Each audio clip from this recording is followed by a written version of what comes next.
तो चंदा चोरी पे क्या कहेंगे आप? मैं किसी आरएसएस वाले पुराने भक्त की एक वीडियो देख रहा था, उसी के जरिए अपनी बात कहूँगा। जब उसका मोह भंग हो गया था, उसने कहा ये चोरी नहीं थोड़ी है।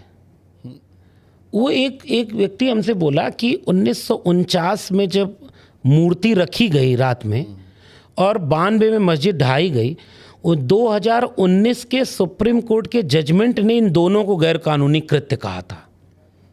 तो हमने कहा चलो कोई बात नहीं, पुराना इतिहास से ख़त्म हो गया।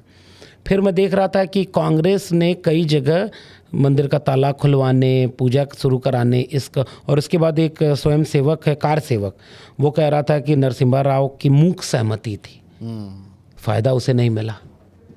फिर क्या हुआ कि वो आदमी ही मुझको बता रहा था, वो कार सेवक, पुराना कार सेवक था, उसने बताया कि जब ये लोग कार सेवा के नाम पर चंदा जुटा रहे थे तो सर 1400 करोड़ रुपए का घोटाला हुआ, इनमें झगड़ा हो गया, तब भी चोरी हुई थी। ये मैं नहीं कर रहा हूँ। इस बार वाला कितना है भाई? मैं तो अभी मैं मुख्यमंत्री की बात करूं, कह रहे हैं लोग कि भाजपा वाले कह रहे हैं कि एसआईटी बनी है, जांच करेगी। और आज ही मैं खबर देख रहा था कि जो एसआईटी में है, जो सबसे अहम व्यक्ति, उसके ऊपर भी पता नहीं, अगर गलत नहीं हो तो 420 का मुकदमा चल रहा है। तो जांच क्या करेगा? और उन्हीं के लोग बता रहे हैं, मैं नहीं जानता। हम तो कभी आपके संपर्क में उनके लोग कैसे आ गए? नहीं, ये तो पब्लिक में बोल रहे हैं, वो हमें अलग से जांच करने की जरूरत ही नहीं।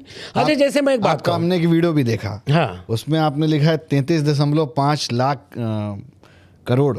ये हालांकि निवेश वाला है उत्तर प्रदेश का।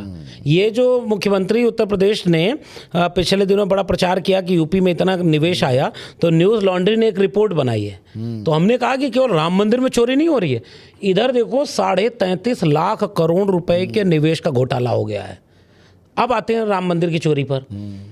चोरी, अब जरा इसका एक क्रोनोलॉजी समझ लीजिए। उस आदमी ने बोला कि जब विश्व हिंदू परिषद चंदा जुटा के मंदिर आंदोलन चला रहा था, तब भी घपला किया, उस समय हुआ। वही आदमी बोल रहा था, मैं नहीं बोल रहा हूँ। उसके बाद उसने कहा, का नाम नहीं बताइएगा, वो कार सेवक है कोई, अब उतना अहम नहीं था कि उसका नाम याद रखते, लेकिन खोज के बता देंगे अगर जरूरत पड़ेगी तो। उसने फिर कहा कि वही लोग थे जब मंदिर के लिए चलो सुप्रीम कोर्ट का फैसला आ गया, फिर लोगों ने कहा अच्छा चलो ख़त्म हो जाए, बन जाए मंदिर, कोई बात नहीं, बहुत मंदिर है कि भी बन जाए। ज़मीन खरीद रहे थे लोग, उसमें घोटाला। तो ये नया चंद चढ़ावा चोरी का मामला नहीं। एक ज़मीन 2 करोड़ रुपए में सुबह बेची जा रही है, और जो खरीद रहा है 2 करोड़ में, वही कुछ घंटे बाद और 18.5 करोड़ में दूसरे को, ट्रस्ट को बेच रहा है। इतना बड़ा बड़ा घोटाला। वही आदमी बोल रहा है, वो जो राम भक्त आस्थावान हिंदू है, वो किसी पार्टी का नहीं है। उसी आदमी ने कहा कि ये आरएसएस वाले पूरे मंदिर को चलाते थे। उन्होंने ट्रस्ट बनाने का आदेश दिया सुप्रीम कोर्ट ने। ट्रस्ट बनाया किसने? कांग्रेस ने नहीं, सपा ने नहीं, किसी और ने नहीं। ये बनाया किसने ट्रस्ट? बीजेपी और आरएसएस ने। तो उसमें लोग किसके? बीजेपी और आरएसएस के। नियंत्रण किसका? बीजेपी और आरएसएस का। और उत्तर प्रदेश में अगर आप जाएंगे तो अयोध्या के गलियारों में हर दिन ये होता था कि यार कुछ तो गड़बड़ हो रहा है, कोई बोल नहीं रहा था। 5 जून तक खूब कानाफूसी चली। 6 जून 7 जून एक नेता उत्तर प्रदेश का हिम्मत करके लिख देता है, अखिलेश यादव, कि यहाँ चोरी हो रही है। उसके बाद ये राष्ट्रीय नहीं अंतर्राष्ट्रीय मुद्दा हो गया। शुरू में सब कहे कि सज्जनों यहाँ पर कोई इस तरह का नहीं हुआ, उन्हें इस्तीफा देना पड़ा। उनको लगा मैनेज हो जाएगा। हाँ भाई, बहुत दिन तक चाहा कि ये छिप जाए, मैनेज हो जाए। अब हुआ क्या कि लोग, मैं नहीं बोल रहा हूँ, मैं तो कबीर को याद करता हूँ कि लाडू लावन लापसी, मूरत चढ़े अपार, और पुजी पुजारी ले गया मूरत के मुछार। हम तो कुछ और मानते हैं, लेकिन जो आस्थावान हिंदू है, कोई कह रहा है कि मैंने 200 किलो चांदी की वो चढ़ाए कहाँ है, कोई कह रहा है ये, तो 4-5 चीज़ें उन्होंने दिखा भी दी। अगर वहाँ कुछ गड़बड़ नहीं था तो ट्रस्ट में इतना बदलाव क्यों हो रहा है? ये जो ड्राइवर और कंडक्टर, इसको तुम फंसा रहे हो, ये ड्राइवर और कंडक्टर भी तो आरएसएस और बीजेपी वाले हैं। ये इसमें कोई बाहर का तो क्या सच्चाई है? कोई टिन्नू यादव हैं, हाँ, वो आरएसएस का आदमी है। हाँ, उनका बड़ा चल रहा है कि कुछ उन्होंने बहुत दफा अखिलेश जी से बात हुई है, कुछ। अच्छा, अगर बात हुई होती तो अब तक बीजेपी वाले छोड़ते? ये तो माहौल बनाते हैं। जिसके ऊपर कोई सबूत नहीं मिलता उसको तो सालों ये जेल में रख देते हैं, फर्जी मुकदमे डाल देते हैं, जिसका सबूत होता उसको वो इस तरह छोड़ते। वो भी राम मंदिर में चढ़ावा चोरी का मामला था। ये बीजेपी क्या करती है, कनफुकवा गिरोह जो आरएसएस चलाता है, वो इस तरह की बहुत सारी चीज़ें हवा में छोड़ देता है। किसी छुट भैये से बुलवा देगा, फिर अपने छुट भैये टीवी एंकरों से इस पर शो करवा देगा, कुछ दिन हवा में चले, असली मुद्दा भटक जाए। अच्छा, भाजपा और आरएसएस वाले अपने देखिए जाति देख करके जोड़ रहे हैं ना, वो आरएसएस का आदमी है। वो जो टिन्नू है वो किसका ड्राइवर है? चंपत राय का। चंपत राय। तो चंपत राय किसका आदमी है? आरएसएस का। तो आरएसएस वाले बिना सपा के आदमी को ड्राइवर रखेंगे? कहाँ मजाक कर रहे हो? वो आदमी आरएसएस का है, तुम उसको लुटवा रहे थे, वो लूट रहा था। इसमें कहाँ से अखिलेश यादव आ गए? तो ये बीजेपी और आरएसएस इसी तरह से भटकाती है।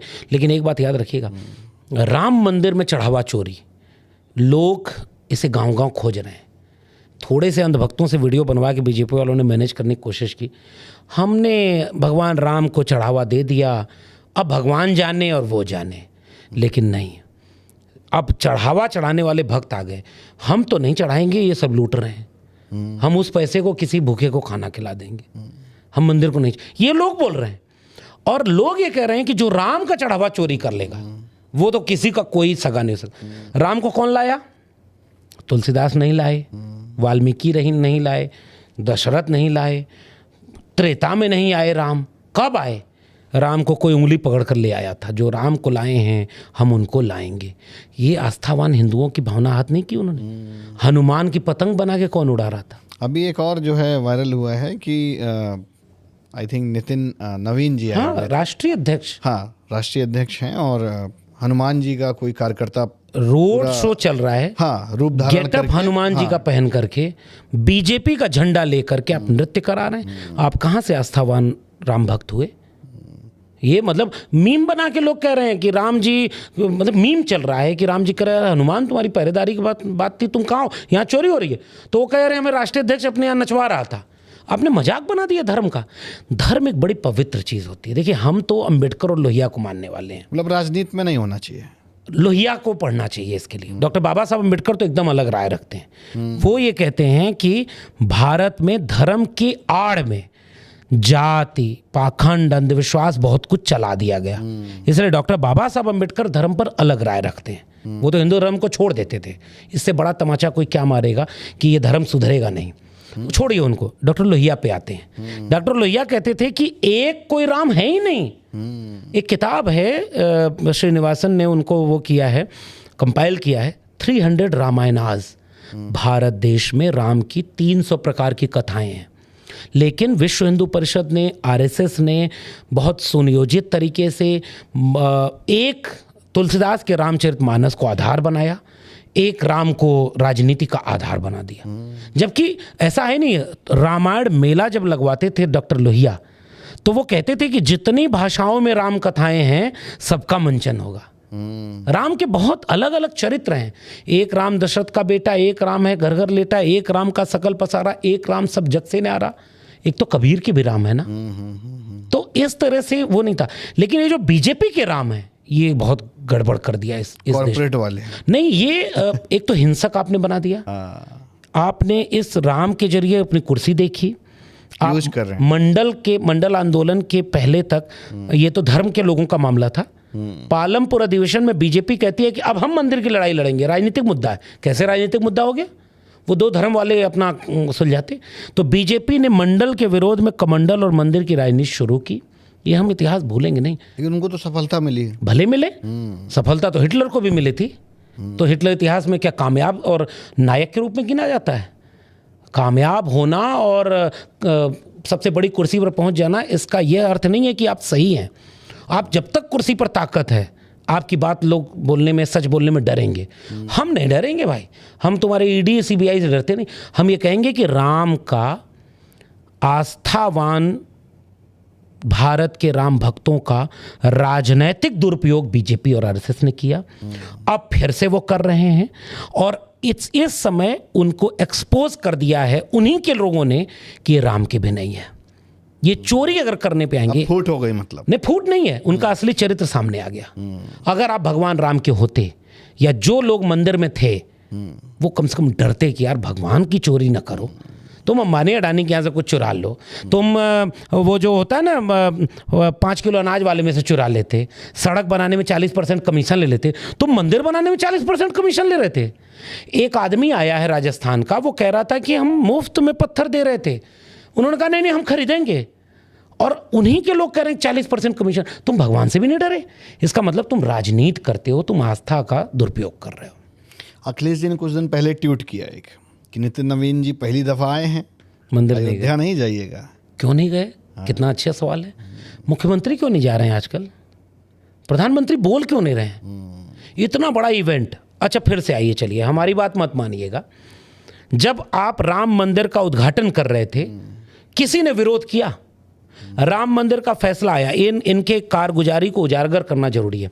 सुप्रीम कोर्ट ने फैसला दिया, हम सहमत असहमत अलग बात है। किसी ने विरोध किया? कोई अलग से वो कहा कि मंदिर नहीं बनेगा? मंदिर बना, ट्रस्ट बना। आपका विरोध शुरू किसने किया? साधु संतों और शंकराचार्यों ने। मंदिर अधूरा है, प्रवेश कर रहे हैं राजनीति के लिए। किसने कहा?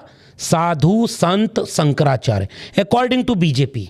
जिसको बीजेपी साधु संत कहती है, वही लोग तो विरोध किए। चुन चुन के लोगों को निमंत्रण किया जा रहा है, ये एक राजनीतिक कार्यक्रम बन गया है, ये है वो है, अधूरे मंदिर का शिलान्यास हो रहा है। उन्होंने विरोध किया, बीजेपी एक्सपोज हुई। उसके बाद चढ़ावा चोरी को किसने वहां से रिवील किया? आस्थावान। पिछला आदमी जिसने कहा था कि यहाँ गड़बड़ हो रहा है, उसको हटाया। ये आदमी है कौन? उसका नाम देखिए, पब्लिक में है, मैं नाम क्यों लूँ उसका।